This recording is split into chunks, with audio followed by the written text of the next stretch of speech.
வணக்கம் friends. So ஒரு 10-15 நாள் முன்னாடி ஒரு வீடியோ போட்டிருந்தோம் யூடியூப்ல தான். நல்ல ரெஸ்பான்ஸ், நிறைய பேர் அந்த வீடியோ பார்த்துட்டு கிளம்பி வந்துட்டாங்க திருப்பூருக்கு எங்களோட டிஷர்ட்ஸ், ஓவர்சைஸ் டிஷர்ட்ஸ் பார்க்கறதுக்கு. ஸோ தெரியாதவங்களுக்கு சொல்லிடுறேன், எங்ககிட்ட 240 GSMல ஓவர்சைஸ் டிஷர்ட்ஸ் இருக்குது. வெறும் பிளாக் ஒயிட் கலர் கலர்ஸ்ல சைஸஸ் பாருங்க, XXSலேருந்து XXL வரைக்கும் 7 சைஸ் எப்பவுமே எங்ககிட்ட ரெடியா இருக்கும். ப்ரைஸ் வந்துட்டு மார்க்கெட்ல இருக்கிறதுலே கம்மி. இந்த குவாலிட்டிக்கு இந்த ப்ரைஸ் எங்கேயுமே கிடைக்காது. நீங்க வந்துக்கலாம். உங்க எம்ப்ராய்டரி பிசினஸா இருக்கட்டும், இல்லை உங்க பிரிண்டிங் பிசினஸா இருக்கட்டும், நீங்க தாராளமா வாங்கிட்டு நீங்க பண்ணிக்கலாம். ஸோ நிறைய பேர் ஆர்டர் பண்ணிட்டு தான் இருக்கிறாங்க. இங்க இருந்து பண்டிலா போகும். MSS டிரான்ஸ்போர்ட்ல, KPN டிரான்ஸ்போர்ட்ல, ST கொரியர்ல எல்லாத்துலயும் வச்சிருக்கோம். ஆல் ஓவர் தமிழ்நாடு பக்கா டெலிவரியா போயிட்டு இருக்குது. ஓகே, ஸோ இன்னைக்கு நம்ம எதை பத்தி பார்க்க போறோம் அப்படின்னா, நீங்க வந்துட்டு பிளாக் ஒயிட் என்கிட்ட வாங்கிட்டு இருக்கிறீங்க, கரெக்ட். அது விடாம எல்லாரும் வாங்கிட்டு இருக்கிறீங்க. இப்போ ஒரு சில பேர் ரெட், லாவெண்டர், கிரீன், எல்லோ அந்த கலர் தான் கேட்குறீங்க. அதெல்லாம் நம்ம கிட்ட இல்லை. பிளாக் ஒயிட் மட்டும் தான் இப்போதைக்கு நாங்கள் ரெகுலராக பண்ணிட்டு இருக்கிறோம். இப்போ நீங்க மிச்ச கலர் வேற பக்கம் வாங்குறீங்க அப்படின்னா, நீங்க சில சின்ன சின்ன குவாலிட்டி பேராமீட்டர்ஸ், சின்ன சின்ன குவாலிட்டி செக்ஸ் அந்த டிஷர்ட்ஸ் எல்லாம் நம்ம ஸ்டாண்டர்டுக்கு இருக்குதா இல்லையா அது நீங்க பாத்துக்கிறோம். ஏன்னா என்கிட்ட நிறைய பேர் சொல்றாங்க, சார் உங்களுக்கு இது நல்லது இல்லை சார், உங்ககிட்ட வெறும் நாங்கள் பிளாக் ஒயிட் வாங்கிக்கிறோம், இது நல்ல குவாலிட்டியா இருக்குது, மிச்ச பக்கம் நாங்கள் வாங்குறோம், அங்கே இந்த அளவு குவாலிட்டி வரல. ஸோ கஸ்டமர்ஸ் வந்துட்டு ஒரு மாதிரி இன்கன்சிஸ்டன்சி வந்துட்டு இருக்குது, அதுக்கு நீங்கள் தான் பண்ணுங்க அப்படின்னு. இப்போது நான் சொல்லியிருக்கிறேன், முடிஞ்ச அளவுக்கு நான் ஒரு வர மே மாதம், ஜூலை மாதத்தில் நான் எப்படியாவது கலர்ஸ் கொண்டு வரேன். முயற்சி பண்ணிட்டு தான் இருக்கிறோம் நாங்களும். ஆனால் இப்போதைக்கு பிளாக் ஒயிட் தான் பிளான். ஸோ நீங்கள் வேற கலர் வேற பக்கம் வாங்குறீங்க அப்படின்னா என்னென்ன நீங்கள் செக் பண்ணணும் அது மட்டும் பார்த்துக்கோங்க. சின்ன சின்ன விஷயம் நான் சொல்லிடுறேன். எக்ஸாம்பிள், இது எங்கள் டிஷர்ட்டை நான் பிரித்து காமிச்சிடுறேன். ஸோ ஃப்ரெண்ட்ஸ், இது நம்ம பீஸு. நான் பிரித்து உங்களுக்கு பேசிக்கான குவாலிட்டி பேராமீட்டர்ஸ் எல்லாம் சொல்லி கொடுத்துட்றேன். ஸோ இது பீஸ் வாங்குறதுக்கு முன்னாடி நீங்கள் பார்த்துக்கோங்க. இது இந்த நான் சொல்கிற விஷயத்தை வச்சு பீஸ் வாங்கணுமா வாங்கக்கூடாதான்னு எடுக்கிற முடிவு அதுக்கு கேஸ் நான் சொல்லலை. அது குவாலிட்டி நல்லா இருக்குதா இல்லையா அதுக்கு சொல்கிறேன். நீங்கள் 10 இடத்துல பார்க்க போறீங்க. பிளாக் ஒயிட்டுக்கு உங்களுக்கு இடம் கிடச்சிருச்சு. ப்ளூ, ரெட்டு, க்ரீனுக்கெல்லாம் நீங்கள் உங்களுக்கு இங்கே இல்லை. ஸோ நீங்கள் அதை கண்டிப்பாக வேறு பக்கம் தேட போறீங்க. அது எங்கே வேணால் தேடுங்க. அங்கே என்ன இருக்கணும், நல்ல குவாலிட்டி அப்படிங்கிற டைட்டில் கொடுக்கறதுக்கு, அப்படிங்கிற அந்த வெரிஃபிகேஷனுக்கு என்னென்ன இருக்கணும் அதை பற்றி பேசிடலாம். ஸோ இந்த மாதிரி அட்டை இருக்கணும் உள்ள. உங்களுக்கு தெரியுது இல்லை, அப்படியே கத்தி மாதிரி நிற்குது, பீஸ் ஸ்ட்ரைட்டாக நிற்குது, கரெக்டாக அட்டை இருக்குல்ல. அட்டை இருக்கிறனால ஃபேப்ரிக் ஸ்டிஃபாக நிற்கும், ஒன்றுமே சீக்கிரமாக ரிங்கிள்ஸ் வராது, கரெக்டாக இருக்கும். அது மட்டும் இல்லாமல் வெளியே இருக்கிற பாலி பேக்கோடைய டெக்ஸ்டருக்கும் அடி வாங்காது, புதுசு மாதிரியே இருக்கும் பாலி பேக். பார்த்தீங்களா? அப்புறம் உங்கள் எல்லாருக்கும் தெரியும், எங்களோட பாலி பேக்கில் இந்த மாதிரி டபுள் சீல்கிங் இருக்குது, கரெக்டா? டபுள் சீல்கிங் இருக்கிறதுனால நீங்க பீஸை உள்ளேருந்து கண்டிப்பா வெளியே எடுக்க போறீங்க. நீங்க உங்க பிரிண்ட் எல்லாம் பண்ண போறீங்க. அதுக்கப்புறம் இதை இங்க நாங்க கவர் கொடுத்துருக்கோம். இதை நீங்க பிரிச்சு திரும்ப ஒட்டிட்டீங்கன்னா புதுசாயிரும், கரெக்டா? அப்படியே நீங்க இந்த பீஸ் அப்படியே நீங்க கஸ்டமருக்கு அனுப்ப போறீங்க. இது இல்லை அப்படின்னா நீங்க திரும்ப புது பாலி பேக்குக்கு செலவு பண்ணணும். இல்லை அப்படின்னா இந்த செலோடேப் பண்ணி இதை வச்சு நீங்க திரும்ப ஒட்டணும், கொஞ்சம் அசிங்கமா இருக்கும்ல. ஸோ அதனால நாங்கள் இந்த வசதி கொடுத்துருக்கோம், இதை நீங்கள் பயன்படுத்திக்கலாம். ஸோ இது நான் வேற ஒரு பக்கம் ஆர்டர் பண்ணேன், சரிங்களா? வேற ஒருத்தர் சாம்பிள் கொடுத்துட்டு இருந்தாரு, நம்மளோட கம்மி ரேட்டு அப்படின்னு, இவரோட கம்மி ரேட் கொடுக்குறேன் அப்படின்னு சொல்லி வீடியோ போட்டிருந்தாரு. ஸோ அவர்கிட்ட இருந்து ஒரு சாம்பிள் ஆர்டர் பண்ணோம். அதை பார்த்தா இப்படி இருக்குது. இது உள்ள அட்டை வைக்கலை, ரேட் குறைக்கிறதுக்கா இல்லை எதுக்குன்னு தெரியல. அட்டை தேவையான ஒரு தோணி இருக்கும், அட்டை கொடுக்கல. அட்டை கொடுக்காதனால பீஸ் இப்படியே கொரியரில் வரப்போகுது. இப்படி மடிச்சு வரலாம், இல்லை எப்படியோ சுருங்கி வரலாம். அப்போ என்ன ஆகுனா, உள்ள இருக்க பீஸு கொஞ்சம் ரிங்கிள்ஸ் வரும், சரி அதை ஐனிங்ல சரி போயிடலாம். பாலி பேக் இருக்குல்ல, பாலி பேக் அப்படியே கசங்கிற மாதிரி வரும். பாலி பேக் கடைசியா சேர்றப்போ அப்படியே ஒரு மாதிரியா கசங்க வரும். இதை வந்துட்டு நீங்க செலோடேப் வண்டியா இருக்கட்டும் இல்லை எப்படியா இருக்கட்டும், நீங்க திரும்ப இந்த பாலி பேக் யூஸே பண்ண முடியாது. நீங்க அப்புறம் இன்னொன்னு, வீடியோவில் மிச்சவங்க காமிப்பாங்க டிஷர்ட் நம்மளது பாருங்க அப்படின்னு, இப்படி கிழிச்சு காமிப்பாங்க. அப்போ இந்த பாலி பேக் எங்களுக்கு கிழிக்கவே முடியாது. ஆனா இது வேற பக்கம் வாங்கினது இப்படி சர்வசாதாரணமா இது டேமேஜ் ஆயிருது. ஸோ பாலி பேக் எங்களுக்கு கொஞ்சம் ஹெவி GSM, நீங்க அதுவும் கொஞ்சம் பார்த்துக்கோங்க. வேற பக்கம் ஹெவி GSM இருக்குதா இல்லையா? ஹெவி GSM இருந்துச்சுன்னா டிஷர்ட் உள்ள கொஞ்சம் சேஃபா இருக்கும், நிறைய நாள் அதோட லைஃப் கொஞ்சம் எக்ஸ்ட்ராவா இன்க்ரீஸ் ஆயிடுச்சு அந்த மாதிரி. சரி, இப்போ பாலி பேக்கை பத்தி பேசுறது போதும், கார்மெண்ட்டை பத்தியே பேசலாம்.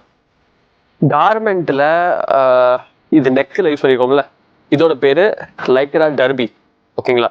இந்த ஃபேப்ரிக் நெக்ல யூஸ் பண்ணா கொஞ்சம் ஒரு க்ரூ நெக் எஃபெக்ட் வரும், கொஞ்சம் ப்ரீமியம் ஃபீல் வரும், இப்படி ஸ்ட்ரெச்சபிலிட்டி எல்லாம் கிடைக்கும். ஒரு சில மேனுஃபேக்சரர்ஸ் நான் பார்த்துருக்கிறேன், இங்கே பாடியில் யூஸ் பண்ணியிருக்கிற ஃப்ரெஞ்ச் செரி ஃபேப்ரிக் அதுலேருந்தே நெக் ரிப் போடுறாங்க.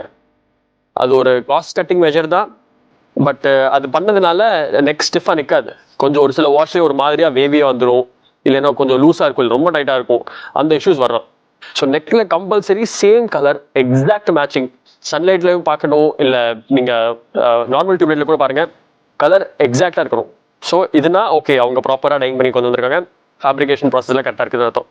இன்னொன்று, இங்கே சைஸ் லேபிளுக்கு மேலே இருக்கிற இந்த நெக் டேப், இது கூட எக்ஸாக்ட் கலர் இருக்கணும் ஃபேப்ரிக் கூட. அது நீங்கள் பார்த்துக்கோங்க, அது நீங்கள் வேற பக்கம் மேட்ச் பண்ணிக்கோங்க. அவ்வளோதான் இந்த ஒரு சில பேசிக் திங்ஸ். ஏன்னா நான் பார்த்துருக்கேன் ஒரு சில இடத்துல டிஷர்ட் கலர் வந்துட்டு என்ன ராயல் ப்ளூவாக இருக்குது, இல்லை ரெட்டாக இருக்கணும், இந்த நெக் டேப் மட்டும் ஒயிட்டாக போடுறாங்க, பிளாக்காக போடுறாங்க. ஸோ அது எனக்கு வந்துட்டு ஒரு மாதிரியாவே இடிக்கும். அது ரொம்ப சின்னதான ஃபேக்டர் தான். அவங்க வந்துட்டு என்னன்னா, துணி பழைய துணி அது வேஸ்ட் ஆகிடக்கூடாதுங்கிறதுக்காக இதில் யூஸ் பண்ணிடலாம், ஒன்றும் பிரச்சனை இல்லை. பட் எனக்கு அது பிடிக்காது. ஸோ நீங்களும் அது பார்த்துக்கோங்க. முடிஞ்ச அளவுக்கு இது அவங்க உங்களுக்காக மேனுஃபேக்சர் பண்ணுற மாதிரி இருந்தால் இதை வந்துட்டு சேம் கலர் வைக்க சொல்லுங்க, ஸ்பெசிஃபை பண்ணிடுங்க. சரிங்களா? வேற இந்த ஃப்ரெஞ்ச் டெரி ஃபேப்ரிக்கில் ஃபுல் பகுதியில் நான் போன வீடியோலையும் சொன்னேன், இங்கே வந்துட்டு லூப்ஸ் இருக்கும். இந்த ஃபேப்ரிக்கோட இன்னொரு பேர் வந்து லூப் நெட், கரெக்டாக. ஸோ உள் பகுதியில் லூப்ஸ் இருக்கிறனால, ஒரு ஃப்ளாட் சர்ஃபேஸே இல்லாதனால இந்த பகுதியில் பிரிண்டிங் பண்ணுறது ரொம்ப கஷ்டம். இங்கே பிரிண்டிங் பண்ணலாம், நீங்கள் பண்ண முடியாதுன்னு சொல்ல முடியல. ஸ்க்ரீன் பிரிண்டிங் பண்ணலாம், டிடிஎஃப்பும் பண்ணலாம், ஃபியூசிங்கும் பண்ணலாம். ஆனால் என்னதுன்னா, உங்களுக்கு முன்னாடி நிற்கும், உங்களுக்கு முன்னாடி கரெக்டாக இருக்குது, நீங்கள் இழுத்து கூட பார்ப்பீங்க. ஒரு வாஷ் பண்ணதும், இல்லை கொஞ்சம் யூஸ் பண்ணதும், அதை கொஞ்சம் ஸ்வெட்டு பட்டதும் அது கிராக் ஆக ஆரம்பிக்கும். அது ரொம்ப ரொம்ப பேட் திங். டிஷர்ட் மொத்தமாக தெளிவாக இருக்குது, முன்னாடி பின்னாடி பிரிண்டெல்லாம் தெளிவாக இருக்குது, மெஷர்மெண்ட்ஸும் தெளிவாக இருக்குன்னு வச்சுக்கோங்க. ஆனால் நெக்கில் உங்கள் பிராண்டிங், அதுதான் உங்கள் ஐடென்டிட்டியே கஸ்டமர் கையில் போனதுக்கப்புறம் அதுவே அடி வாங்கினதுன்னா வெரி பேட். ஸோ அது அந்த இஷ்யூ ஃபேஸ் பண்ணாமல் இருக்கிறதுக்கு நாங்கள் பேக்கில் மூன் பேட்ச் கொடுத்துருக்குறோம். You can see that. இந்த மூன் பேட்ச் இங்கே இருக்கிறதுனால நீங்கள் இதுக்கு மேலே வச்சு டிடிஎஃப் ஸ்டிக்கர் வைக்கலாம், இல்லை என்ன வேணால் நீங்கள் ஃபியூஸ் பண்ணிக்கலாம். இப்போ ஃப்ளாட் சர்ஃபேஸ் கிடைச்சனால உங்கள் print is going to last 40 washes. மொத்த டிஷர்ட்டோட பிரிண்ட்டும் 40 வாஷஸ் தான். பொதுவாக எந்த டிஷர்ட் எந்த பிரிண்டிங் மெத்தடாக எடுத்துட்டாலும் 40 வாஷஸ் வரைக்கும் ஒன்றுமே ஆகாது. அதுக்கப்புறம் there are chances of fading, there are chances of cracks. So இங்கே இந்த மூன் பேட்ச் இருக்கிறதுனால நீங்கள் அதை யூட்டிலைஸ் பண்ணிக்கலாம்.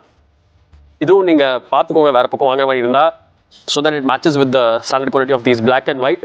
கண்டிப்பாக அங்கே மூன் பேட்ச் இருக்கணும்.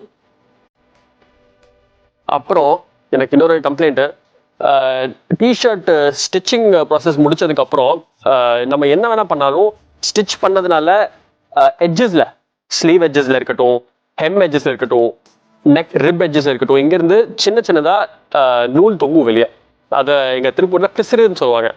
ஸோ ட்ரிம்மிங் அண்ட் செக்கிங்கிற ஒரு ப்ராசஸில் இதை வந்துட்டு ட்ரிம் பண்ணிடலாம். அதுக்கப்புறம் பீஸ் நீட் ஆயிடும்.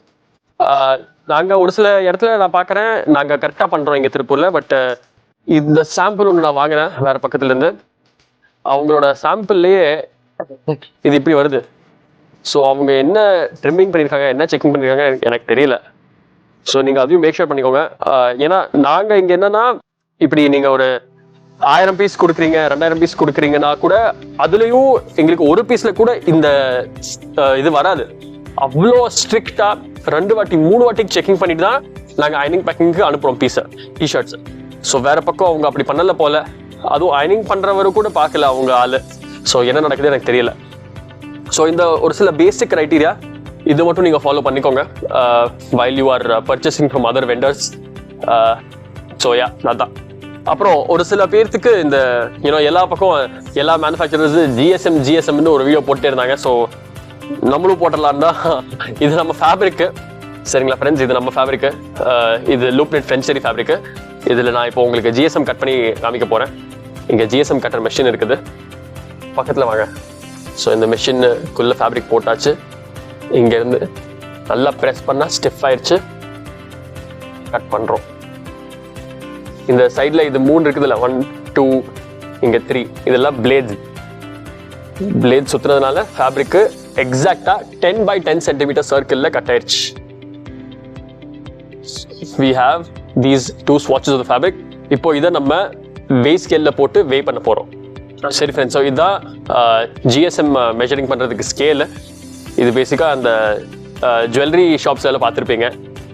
கோல்டு இயரிங்ஸ் இருக்கட்டும், டைமண்ட்ஸ் இருக்கட்டும், அதை மெஷர் பண்ணுறது கூட இதை யூஸ் பண்ணுவாங்க. கொஞ்சம் அக்யூரேட்டாக இருக்கும். 0.001 grams வரைக்கும் கரெக்டாக காட்டும். ஸோ ஓகே, இப்போ ஸ்டார்ட் ஆயிடுச்சு.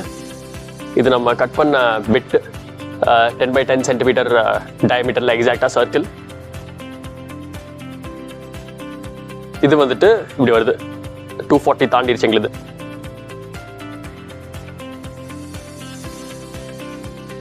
இன்னொன்று நம்ம செக் பார்த்தோம், இதுவும் 240 தாண்டிடுச்சு. ஸோ இந்த மாதிரி நீங்கள் இதுக்கு முன்னாடி வந்த லாட் இருந்துச்சுல, அது வந்துட்டு எங்களுக்கு 250 போச்சு. அதுக்கு முன்னாடி 243 வந்துச்சு. அப்போ அடுத்த வாட்டி வந்து 247 வரலாம். ஸோ 240 to 260 நடுவில் இருக்கிற ரேஞ்சில் சுற்றிட்டு இருக்கோம். இந்த ஜிஎஸ்எம்ங்கிறது நம்ம எக்ஸாக்டாக பின் பாயிண்ட் பண்ணிட்டு இவ்வளோ தான் அப்படின்னு வைக்க முடியாது. +or-10 எப்போவுமே இருக்கும். ஸோ அதான். ஸோ நம்மளுக்கு 240 இருக்குது.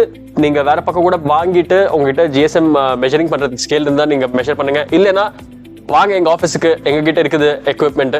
நீங்கள் தாராளமாக இது எப்போ வேணால் யூஸ் பண்ணிக்கலாம். நீங்கள் ஃபேப்ரிக் கொண்டு வாங்க, நம்ம ஜிஎஸ்எம் கரெக்டாக இருக்குதான்னு செக் பண்ணிக்கலாம். ஓகே ஃப்ரெண்ட்ஸ், ஸோ ஏகப்பட்ட பேருக்கு இந்த ஓவர் சைஸ் டிஷர்ட்ஸ் எங்களுக்கு பிளாக் கலர் ஒயிட் கலரில் ஒருவேளை ஆர்டர் பண்ணணும். நீங்கள் ஆர்டர் பண்ணிட்டீங்க அப்படின்னா எனக்கு தெரியும் you are already in love with our product. ஆனால் நீங்கள் இது வரைக்கும் ஒரு சாம்பிள் கூட வாங்கலைன்னா தயவு செஞ்சு ஒரே ஒரு சாம்பிள் முதல்ல வாங்கி பாருங்கள், யூஸ் பண்ணுங்க, உங்களுக்கு கண்டிப்பாக பிடிக்கும். 100% காட்டனாக இருக்கிறதுனால டிடிஜி பிரிண்டிங் சூப்பராக உட்காரும், டிடிஎஃப் பிரிண்டிங் சூப்பராக உட்காரும், ஸ்க்ரீன் பிரிண்டிங் சூப்பராக உட்காரும். எல்லாமே இதில் பண்ணிக்கலாம். டிஸ்கிரிப்ஷனில் ஒரு லிங்க் கொடுத்துருக்கிறேன். அந்த லிங்க் வந்து எங்களோட வாட்ஸ்அப் லிங்க். அது நீங்கள் டேப் பண்ணிட்டு எங்ககிட்ட வாட்ஸ்அப்பில் நேரடியாக பேசுங்க. உங்களோட அட்ரஸ் கொடுங்க, நாங்கள் ஒரு சாம்பிள் உங்களுக்கு அனுப்பிவிடுறோம். பெய்டு சாம்பிள் தான், ஃப்ரீ சாம்பிள் இல்லை. அதுக்கப்புறம் ஏகப்பட்ட பேருக்கு 50 பீஸ் 20 பீஸ் பிரிண்டிங் வசதி தேவை. ஸோ அது நாங்கள் பண்ணுறது இல்லை. ஆனால் டிஸ்கிரிப்ஷனில் இன்னொரு லிங்க் கொடுத்துருக்கிறேன். அந்த லிங்க் டேப் பண்ணிங்கன்னா எங்கள் திருப்பூரில் இருக்கிற எங்கள் பிரிண்டர் ஃப்ரெண்ட்ஸோட ஃபோன் நம்பர்ஸில் அதில் கொடுத்துருக்குறோம். நீங்கள் அதை டேப் பண்ணி அந்த லிஸ்ட்லேருந்து இருக்கிற பிரிண்டர்ஸை நீங்கள் காண்டாக்ட் பண்ணிக்கலாம். இந்த மாதிரி அகர் க்ளோதிங் கம்பெனி கிட்ட நாங்கள் ஓவர் சைஸ் டிஷர்ட்ஸ் வாங்கியாச்சு, எங்களுக்கு 10-20 பீஸில் நீங்கள் சொல்கிற பிரிண்ட் பண்ணி கொடுங்க. அவங்க பண்ணி கொடுத்துருவாங்க. அதுக்கேற்ற என்ன சார்ஜஸ் நீங்கள் அதை அவங்ககிட்டயே பேசிக்கோங்க. Thank you friends.